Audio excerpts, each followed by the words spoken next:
भगवान शिव की आराधना में कभी भी शंख का प्रयोग नहीं होता है। ये है कहानी और उसका अर्थ। शंखचूड़ जो कि दैत्यराज दम को विष्णु जी की तपस्या करने के बाद पुत्र के रूप में वरदान में मिला, उसने ब्रह्मा जी की तपस्या की और सभी देवतागण के सामने अजय होने का वरदान पाया, जिसके लिए ब्रह्मा जी ने उसे श्री कृष्ण कवच दिया और तुलसी जी से विवाह करने की अनुमति। ये वरदान पाकर शंखचूड़ बहुत ही अहंकारी हो गया। उसने तीनों लोकों पर अपना प्रभुत्व जमाया, जिसके कारण सभी देवतागण चिंतित होकर विष्णु जी के पास गए और विष्णु जी गए भगवान शिव के पास सहायता मांगने।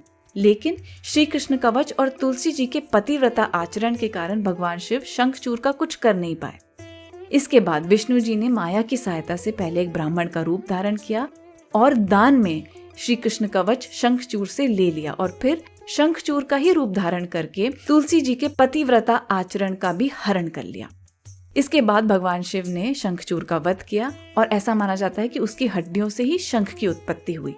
अब विष्णु जी का बहुत बड़ा भक्त था शंखचूड़, इसलिए उनके हर कार्य से पहले शंख का प्रयोग किया जाता है। लेकिन क्योंकि भगवान शिव ने उसका वध किया था, उनके किसी कार्य में शंख का प्रयोग नहीं किया जाता है। शंख से निकलती ध्वनि यानी कि नाद सृजन के नाद से मेल खाती है। आपको बताया था कि विष्णु जी सृजन का प्रतीक है।